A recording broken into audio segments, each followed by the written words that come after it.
All right, here we go. Sorry, I jumped ahead one. Is that all right? Yeah, that's what I was trying to do. Okay. Let's see if this works. So I'm going to just cover a few food fish. Charlie went over several of them earlier. Hybrid striped bass is very commonly raised in Florida in the United States. It's an important food fish species. Catfish, I'm going to show you some big catfish operations that don't necessarily exist in Florida. And I'll show you lots of different things about tilapia, and I'll touch on marine fish. I'll show you some recirculating systems, and then I'll show you a couple pictures of offshore stuff that Charlie's already shown you some of. So this is, I always do this, and I always quiz somebody who doesn't know anything about aquaculture. I said, and this is what I always ask them. I said, what percentage, start my video. Sorry. Okay. So you ask somebody that doesn't know about aquaculture and ask them what percentage of all seafood that is produced in the world is cultured. And they'll sit there and I figured out it depends on how you ask them that. And so they'll say, and some will say, well, it's forever. It was like, oh, like 10%. And now people think it's a lot more than it is. And over the years, people have started to say, oh, it's like 75%. Well, the truth is, it's according to Naylor, it's 52%. And the chart that Charlie showed was half. So there's 80 million metric tons of seafood taken from the oceans each year. And half of that amount is taken from aquaculture. And so it's an equivalent of 80 million metric tons, or right in that area. I think it's 82 million metric tons. And so it's just slightly more than half of all seafood in the world is cultured. So it's an important thing. It's estimated, if you look at Charlie's chart where you remember where aquaculture was going up and world fisheries stayed level, if you follow that, where it's going to go in the future, that if you use that same line and it continues, it's 75% by 2050. So it's an important thing to look at aquaculture as food fish within the world, and people don't know. I don't know if try to use arrow. Let's see. All right, Marcy.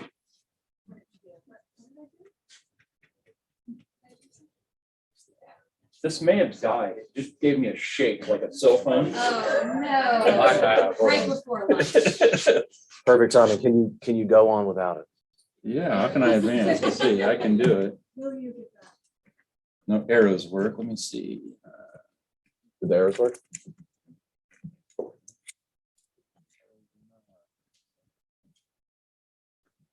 There you go. There we go. Yeah. Oh, I moved Click. it. I moved it. Sorry. There you go. Is that Oh, it? you did? Oh, all right. Oh, now I need to go back. No. All right. So one of the limitations of food fish production is we don't have big, large-scale feed mills here. The closest ones are in Alabama. There's big ones in Mississippi, Alabama, Texas, other places. North Carolina has some, but there isn't any here that are very large scale. There's not large-scale processing facility for some of these food fish. Hybrid striped bass are sold live. Tilapia are typically sold live or fresh on ice. And so there's not a huge processing facility. If you want to process catfish, basically you're looking at Alabama or Mississippi to have those processed on large scale. And there's a lot of competition from imports. So hybrid striped bass has been steady for many years within the United States and Florida, even though a couple large production facilities changed over. Channel catfish is in general decreasing, but it's stable and supposedly coming back. And tilapia has increased. 10 years ago, you didn't go to Applebee's and you wouldn't go there and get tilapia. Now it's on almost every menu around. So it is definitely increasing in the world. It's an important protein source in the world. So hybrid striped bass, there's two types. Depends on, that's your white bass. That's a striped bass. And this is a hybrid. You always know a hybrid because their lines get broken at some time. These are always, a striped bass is always perfect lines and then they get broken like that. So they're hybridized and you see them and they're broken. Two crosses, depends on who's the male and the female. One was done in South Carolina, Palmetto, and the other was done right here in Florida. So it's sunshine bass, probably the most commonly raised one, but the industry kind of uses both. This is incubating their eggs. So they're hybridized. So you squeeze the eggs and you squeeze the milk and you mix it together, and that's how you hybridize them. And this is what like a large scale production when you're harvesting them out of a pond. They're raised in ponds, tanks, cages. Very common in Florida is outdoor tanks. There's lots of operations that are like that. This is an old number. Some of my stats are old. So this was the majority was huge farms in Texas, and that one that's right down here in Southern California. It's gone, but there's more in Texas than there was. And these are mostly in Florida. There's a lot of them in the Carolinas. It's kind of all over. So on ice is the most common. They take a whole fish, throw it on ice, put it in a styrofoam box, and it's at a restaurant within the next day. And they fillet it themselves. It's a whole fish on ice. And live represents a certain portion of it. The majority of that's from the northern United States, and it makes it to New York City, Canada, and all the Asian seafood, the large Asian seafood markets. So I did a survey every year for the Hybrid Striped Bass Association to give them info. I haven't done it in a couple of years. It was like 5 producers, 300,000 or 400,000 pounds raised typically. And they sell the majority of it fresh on ice. This is a large operation in Mississippi called Nature's Catch. Those are 5, and these are 10-acre ponds. Gives you the size of the operation that they have there.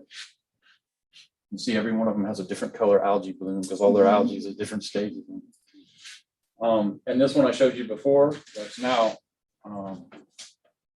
biofuel algae. So one way that it's done several different places through the Midwest, and there's a couple operations like this in Florida, is some sort of a submerged cage within a lake that already exists. And you need it to be deep enough that you're not down in the mud and that there's good water exchange. And there's lots of these used all over the southern United States, the Midwest, and there's some in Florida where they're basically in these, there can be aeration provided on one side, and they often have like an emergency aeration just in case, but each one of these has a heavy flow of water from the other done with aeration. And you can raise a lot of fish in these. This is very, very old school that probably is not the best. These other cages are very efficient. They're 4 foot by 4 foot by 8 foot, or some dimensions associated with that. Some of them have more solid walls and some of them don't. They're very efficient. If they have solid walls, they're called a in-pond raceway, but basically they're just a cage, but the water is more directed towards that raceway. And here's the products, how they package them on ice, ship them out. That's how it's received. And they're directly, there's marketing companies that puts them directly into different restaurants that place orders for them. And the next day it hits those restaurants. All different sizes of what's marketed. Not that big a fish. The live fish is usually about 1.5 pounds is what they need. So channel catfish, there's several different stages. I'll show you some pictures of it. This is centralized in Mississippi and Alabama. There was quite a bit of production in the Panhandle region many, many years ago.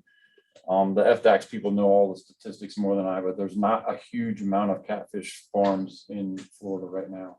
I don't know the exact numbers, but they're all in the documents that they have. Yeah, look at that industry overview for those numbers. Yeah, I know. I don't know. There's not many left. I know that. There used to be a large number of them in the Panhandle. So you're looking at them. This is a male. You see the big muscular head, wider head. That's the difference. So they use buckets, ammo cans, whatever, and the brood stock will go in there and lay their eggs, and then you go collect it and take it out by your hand, and you put those eggs into incubation things. It's very simple. Paddle wheel where it's just moving the water and aerating it slightly, and different stages of development of the eggs. They're hatching, and this is the operation that they do on very large scale, and they'll do in brood ponds with hundreds of fish and collect eggs from every one of those cans every 2 or 3 days is typically what they do. This is the fry. They become swim up fry, and then they're ready to eat. They have a large yolk on them, and as that's absorbed, then they're consuming food. They grow quickly. There's lots of pelleted feeds available. As you start looking at operations like this, you're not using bag feed, you're using truck feed. If you're in Mississippi, there's a train system that delivers it to your farms. And there's also lots of semis that do it. So it gets a large scale. You can put them in these hoppers, and you can drive by in your automatic feeder, put it in there and drive along the side of the pond. You see the one there where all the fish have come to the food as you drive down the levee and feed it. Harvesting, nets, pull them all together into a live car like this, and you basically lift them out with nets and send them for processing. Off flavor is an issue with them because of algae that can be within the ponds, and so they always check to make sure before they harvest anything that the fish are on flavor. It's caused by a compound called MIB, and there's another one called geosmin that's within the algae of the ponds, and it gets within the flesh and it makes the fish taste terrible. So they always check every pond, multiple fish before they harvest them. And if it is off flavor, they just do water exchanges and check it again in a few weeks, and then they can go and harvest the fish. But they make sure that the flavor's on at the time they do it. Here's the different tilapia that are commonly raised. The blue is, that one looks like a blue, but this is the blue in the picture, and it's the most common. The red and the Nile, and there's always some sort of hybrids that you get with multiple colors. Most of the producers get multiple colors in these fish because they've been bred so many times and hybridized. And so there's the Asian seafood markets. There was some premium prices for a while paid for those that had all three colors of the white, black, the white, orange, and black on them, and it would bring a little bit more in those particular markets. Most of them are mouth brooders, not all of them. The males will defend a nest. The females will incubate the eggs and defend the fry. Each species is a little bit different.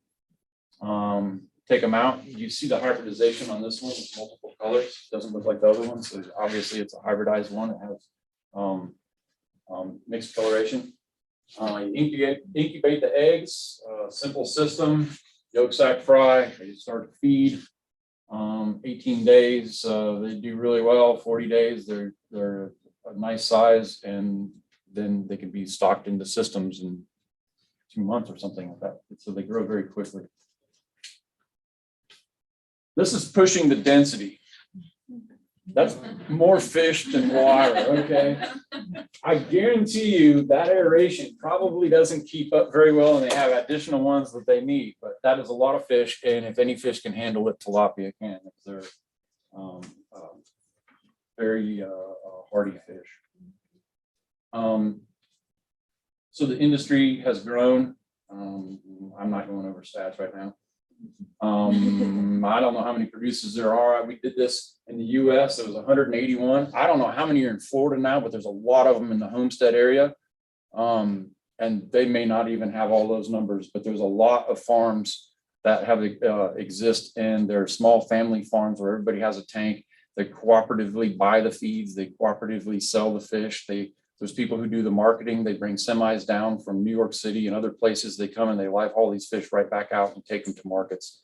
And it's a coordinated process and there's a large number of producers that are involved in that. There's also several other larger producers, and they try to sell everything either local or live hauling it to the premium markets.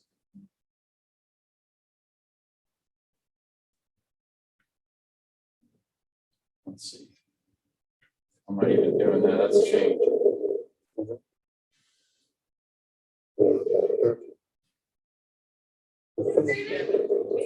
How do I get rid of this?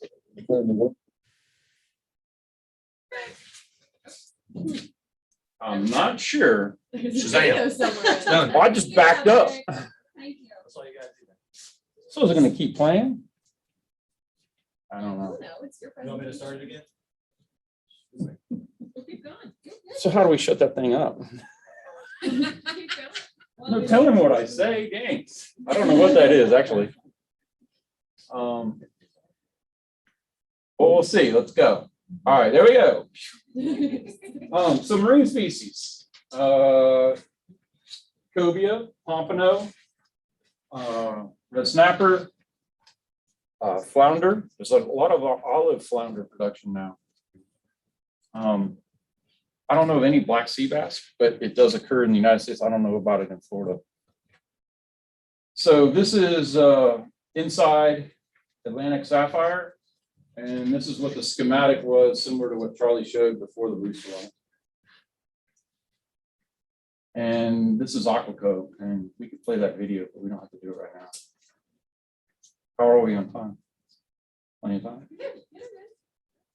All right, so I don't. We have until 13 minutes. All right. We have plenty of time. Yeah, it's like a 1 minute video, but I don't know how to make it play exactly. Should be able to click it, but I don't know on this crazy system with all these screens. Yeah, let me attempt. I mean, we can just go to a website at the end too and play it. If we Let's want. do that. Okay. all That'll right. make it easier.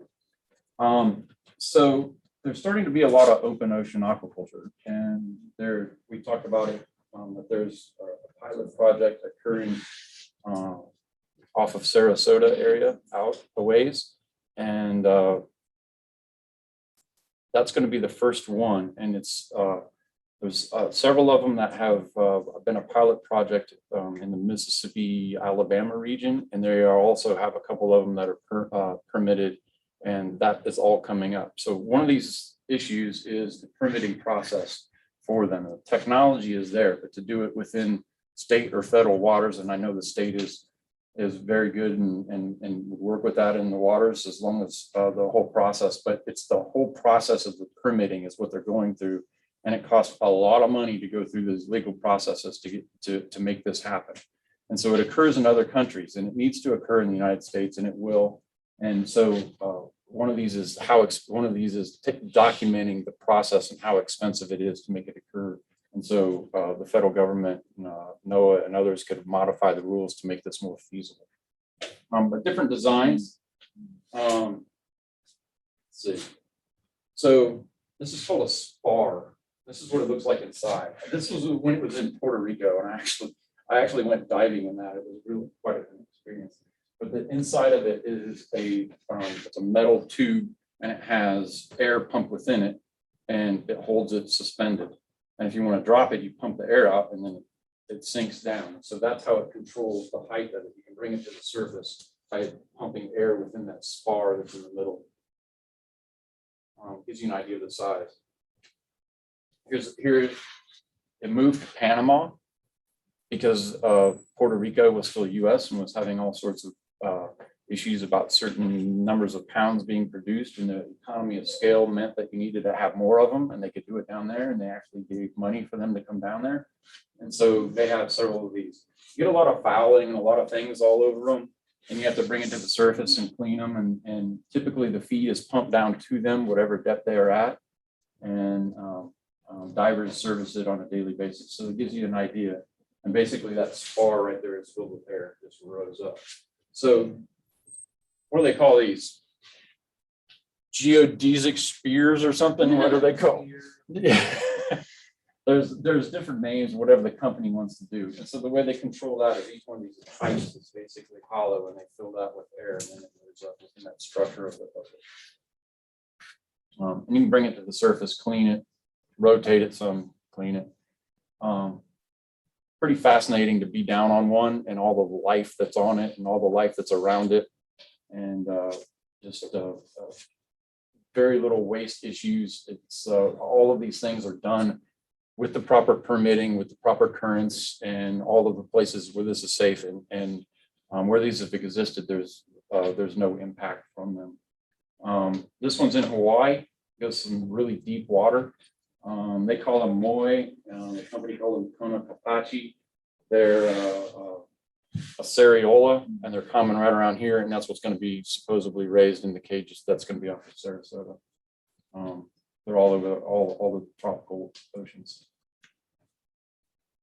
And there has been a big push to have some near oil rigs and things like that, or old oil rigs that aren't used. And so you're using those structures to hold them in place. I don't know about the rules on that, but I know that this was a big push many years ago, and I think they're probably going to make them independent of all those systems. But that was a hope to use some of these and use it in those particular areas. So that's all I have right now on the different food fish production ways. We can try to play the 1-minute video if you want. Oh, yeah, yes. Anybody have any questions while we're getting that ready? Sure. Yes. But do you know why there's been such a decrease in the catfish farming here in Florida? You said there's not very many here now.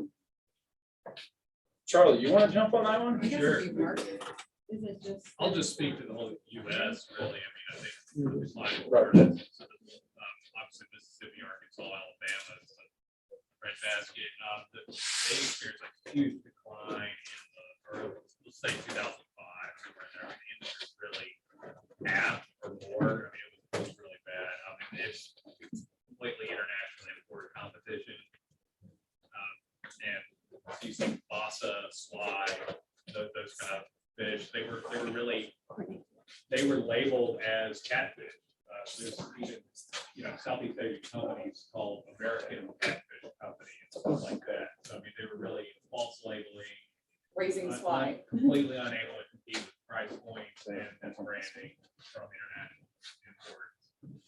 USDA has tightened up the labeling laws where you can't call a bassa from Vietnam an American catfish. So that has helped the industry. I think there's a greater awareness of food sourcing as the industry is bouncing back slowly.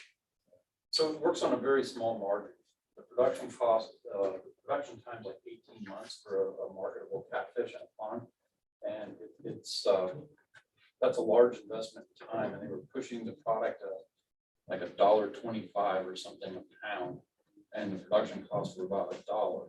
And then some of the economics, and so there wasn't much of a margin, but it made sense when you have thousands of acres of this. You own part of the feed company, you own part of the processing plant, all these cooperative people. So there was still money to be made, but not for small producers.